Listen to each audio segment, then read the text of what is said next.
Good morning everyone. अपन बात कर रहे थे टर्मिनली इल पेशेंट के बारे में, care of the terminally ill patient के बारे में। तो नेक्स्ट वीडियो अपन ने बनाया है साइन ऑफ डेथ। डेथ की कौन कौन से साइन होते हैं, कौन कौन से साइन होते हैं किसके, डेथ के। तो अपन देखते हैं।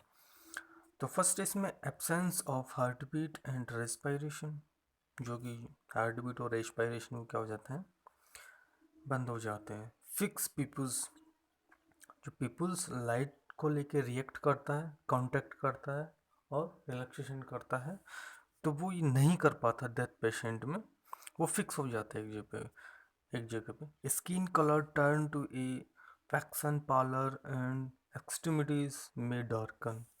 जो स्किन कलर है कैसे हो जाता है, वैक्सन का मतलब स्मूथ, या फिर अपन कह सकते हैं मोम के समान। पैलर का मतलब येलोविश कह सकते हैं अपन, पीलापन पड़ जाता है। एंड एक्सट्रीमिटीज़ जो हैं वो डार्क हो जाती हैं।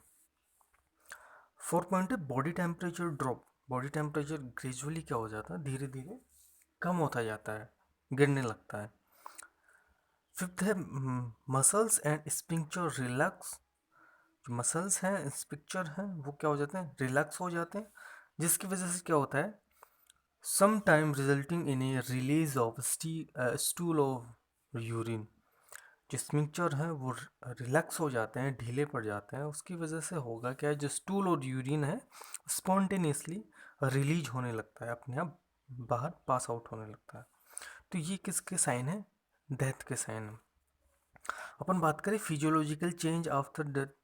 फिजियोलॉजिकली जो बॉडी में क्या चेंजेस आते हैं आफ्टर डेथ, उनके बारे में अपन बात करते हैं। तो फर्स्ट है रिगर मॉर्टिस। इसका मतलब क्या होता है, stiffness of the body after the death. Death के 2 to 4 आवर्स के बाद में, यानी कि डेथ के 2 से 4 घंटे बाद में जो बॉडी है, स्टीफनेस आ जाता है बॉडी में, राइट, उसको अपन बोलते हैं rigor mortis, right. Second point इसमें अल्गार मॉर्टिस। इसका मतलब क्या होता है कि जो बॉडी का जो बॉडी टेम्परेचर वो ग्रेजुअली धीरे धीरे कम होता जाता है, उसको अपन बोलते हैं अल्गार मॉर्टिस, राइट। फिर है लिवर मॉर्टिस। इसका मतलब क्या होता है, discoloration of body after death, यानी कि डेथ के बाद में बॉडी का जो कलर है वो चेंज हो जाता है, उसको अपन बोलते हैं लिवर मॉर्टिस, राइट।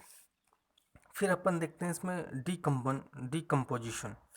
डिकम्पोजिशन का मतलब क्या है, जैसे tissue after that become soft and इवेंटली liquefied bye bacterial fermentation. कहने का मतलब आफ्टर दैट जो टिश्यू हैं कैसे हो जाते हैं, बिल्कुल सॉफ्ट हो जाते हैं, और वो किस में कन्वर्ट हो जाते हैं, धीरे धीरे लिक्विफाइड में, लिक्विड में बदल जाते हैं जितने भी सेल टिश्यू हैं। किसकी वजह से, बैक्टीरियल फर्मेंटेशन की वजह से। और इससे होता क्या है, जो बॉडी का टेम्परेचर क्या है, मोर रेपिडली, यानी कि बहुत तेज गति से क्या हो जाता है, चेंज हो जाता है, या फिर अपन कह सकते हैं डिक्रीज हो जाता है, राइट। इसलिए अपने को सब bodies are store in cool places embalming. कहने का मतलब इस वजह से अपने को क्या करना चाहिए, बॉडी को एक ठंडे स्थान पर उसको रखना चाहिए। कहने का मतलब प्रिजर्व कर देना चाहिए बॉडी को, किसमें, कूल पैलेसेस में, राइट। तो ये क्या है, फिजियोलॉजिकल चेंजेज आफ्टर डेथ। अब अपन बात करेंगे sign of clinical death. Clinical death, death जो साइन क्या कहें क्लिनिकल डेथ के, वो जो सेम पीछे अपन ने पढ़ा था, जैसे absence of people, heart beat and respiration, red blood cell rolling to a drop और forming rouleaux in retinal vessels. कहने का मतलब जो सेकंड पॉइंट है, जो रेड ब्लड सेल्स हैं वो क्या हो जाती हैं, रोल कर जाती हैं और एक गुच्छा बना लेती हैं, राइट। जो आरबीसी हैं सेपरेट सेपरेट होती हैं नॉर्मली, बट डेथ पेशेंट में क्या हो जाती है, ये गुच्छा बना लेती हैं, एक दूसरे पे चिपक जाती हैं। और स्पेशली कहाँ पे, जो रेटिनल वेसल्स हैं, तो पेशेंट को दिखाई देना बंद हो जाता है। थर्ड पॉइंट है people fix and non reactive to light. जो पीपल्स है वो फिक्स हो जाता है, वो लाइट से कोई रिएक्टिव नहीं करता।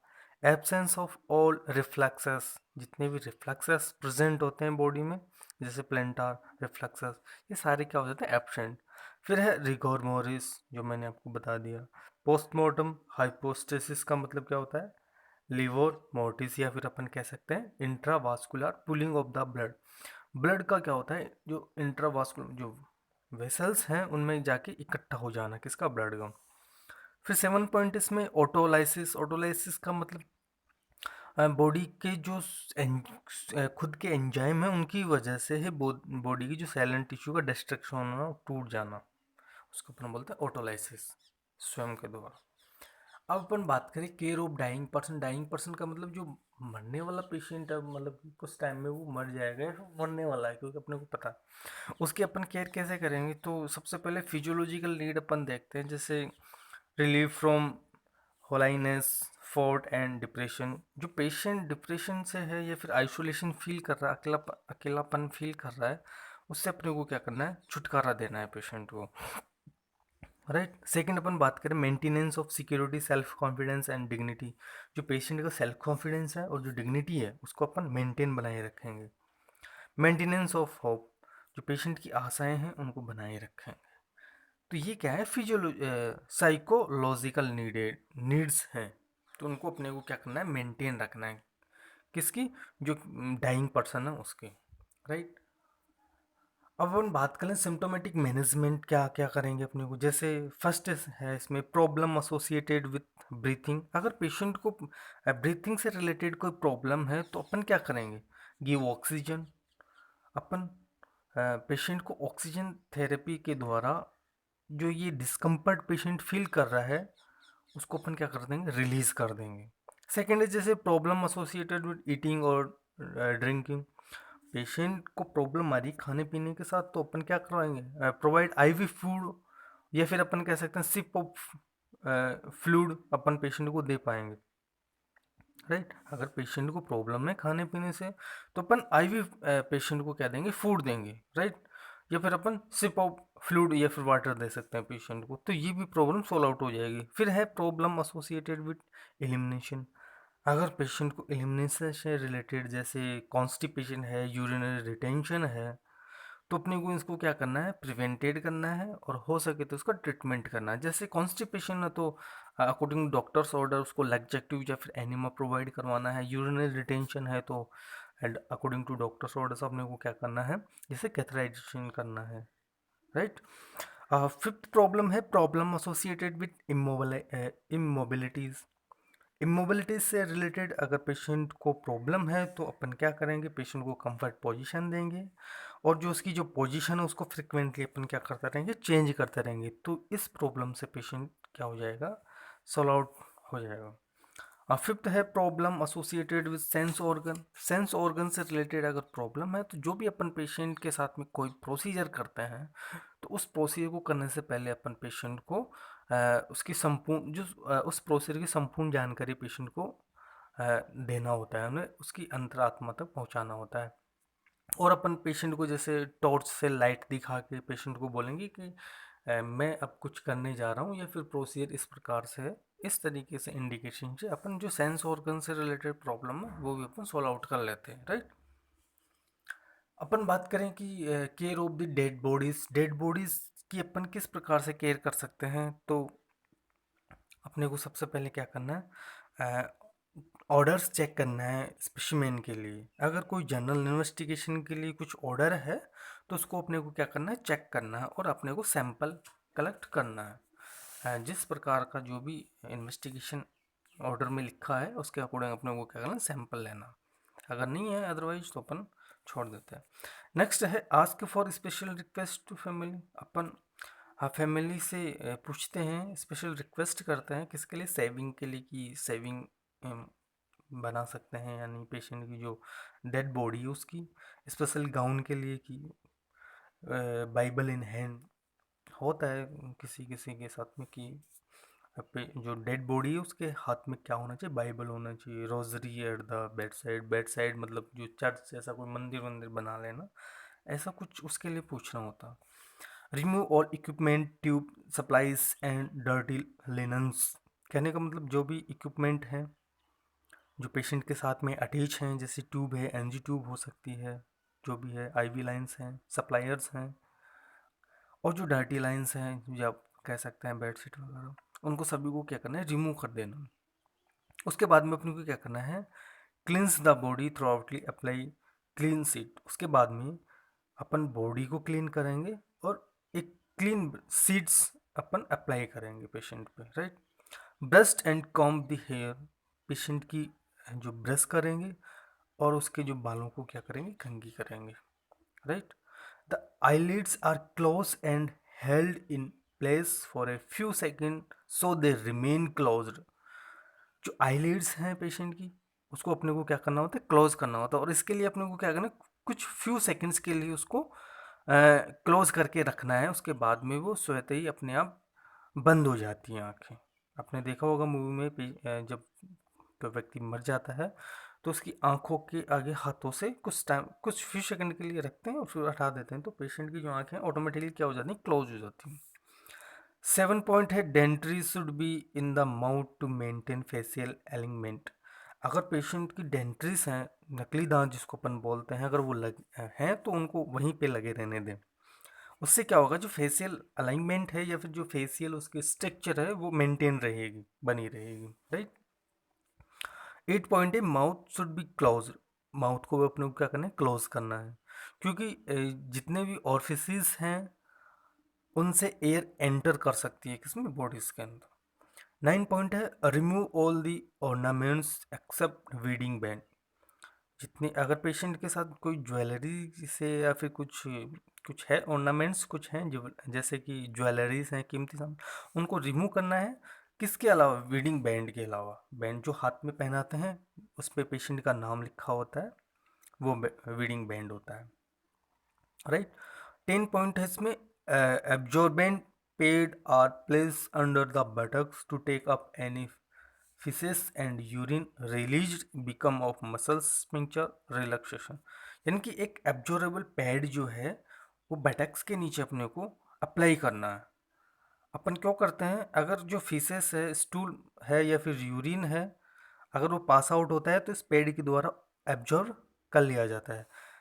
स्टूल और यूरिन क्यों पास आउट होगा, क्योंकि जो मसल्स या स्फिंक्चर है वो क्या हो जाती हैं, आफ्टर दैट रिलैक्स हो जाती हैं, राइट। कहने का मतलब ओपन हो जाते हैं जो ऑरिफिसेस हैं वो। 11 पॉइंट है, all the orifices should be close. जितने भी ऑरिफिसेस हैं उनको अपने को क्या करना होता है, क्लोज करना होता है। 12वां नंबर क्या है, cover with a clean sheet up to the chin. यानी कि जो डेड बॉडी है उसकी चिन तक अपने को एक क्लीन सीट से पेशेंट को क्या करना है, कवर करना है। डेड बॉडी को क्या करना है, कवर करना। Spray a deodorize to remove unpleasant odour. अपने को क्या करना है, स्प्रे उस पर स्प्रे कर देना है ताकि जो बैड स्मेल है वो रिमूव हो जाए। 14 पॉइंट इसमें क्या है, अप्लाई नेम बैंड। जो नेम टैग है या फिर बैंड है वो अप्लाई करना है, या हो सके तो व्रिस्ट में, या फिर जो राइट बिग टो है पैर वाला उस पर अपने को क्या करना है, अप्लाई करना है। 15 पॉइंट क्या है, allow the family member to view the dead bodies. Dead bodies को देखने के लिए अपन बोल सकते हैं फैमिली मेम्बर्स को कि आप देख सकते हैं, इसके लिए उनको अलाउ करना है, दिखाना है रिलेटिव्स को या फिर उसके फैमिली मेम्बर्स को क्या, डेड बॉडी। अब 16 पॉइंट क्या है कि इसमें जब the body is wrapped in A shroud, a large piece or plastic or cotton material used to enclose a body after death, identification is then applied outside of the shroud। Shroud का मतलब क्या होता है, कफन जिसको अपन बोलते हैं, उससे अपने को क्या करना है, wrapped करना है, ढक देना है किसको, जो ये कफन होता है वो किसका हो सकता है, जैसे large piece plastic cotton material का ही अपन यूज में लेते हैं, जिससे क्या करना है, डेड बॉडी को कवर कर देना है। और ये जो श्राउड है इसको अपन क्या कहाँ अप्लाई करते हैं, अप्लाई आउटसाइड, आउटसाइड करना है। इससे होता क्या है, आइडेंटिफिकेशन होता है कि ये क्या है, डेड पर्सन है, या फिर अपन कह सकते हैं डेड बॉडी। यानी कि सफ़ेद कपड़ा देख के अपन ये अंदाज़ा लगा लेते हैं कि ये क्या है, डेड बॉडी। इसलिए जो श्राउड है, जो कफन है, उसको आउटसाइड यानी कि सबसे ऊपर अप्लाई करते हैं अपन। 17 पॉइंट इसमें क्या है, hand over all the belongings to the relatives. जो भी अगर पेशेंट का जो पर्सनल पोजीशन है या फिर अपन संपत्ति कह सकते हैं, सामान कह सकते हैं, उसको अपन जो भी पेशेंट का था, जो भी डेड बॉडीज का था, उसको अपने को रिलेटिव्स को क्या कर देना, हैंड ओवर कर देना। 18 पॉइंट ये है इसमें, do complete documentation in the nursing notes.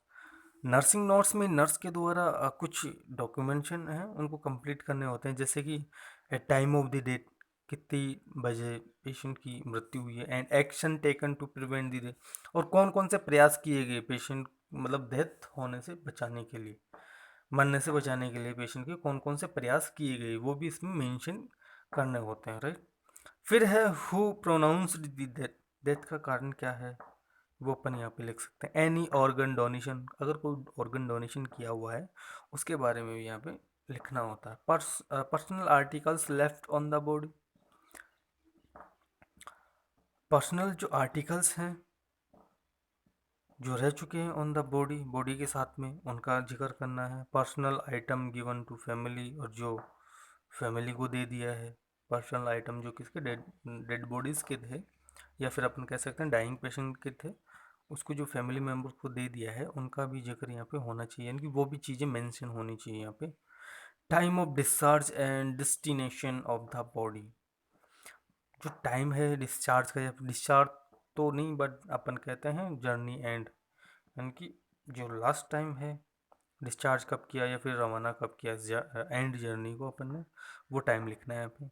Location of name tag on the body, की जो नेम टैग है वो बॉडी की कौन सी जगह पे, या ब्रिस्ट पे है या फिर राइट बिग टॉ पे अपन ने अप्लाई किया है, वो लोकेशन अपने को मेंशन करनी होती है। Special request by family, family से स्पेशल रिक्वेस्ट करनी होती है।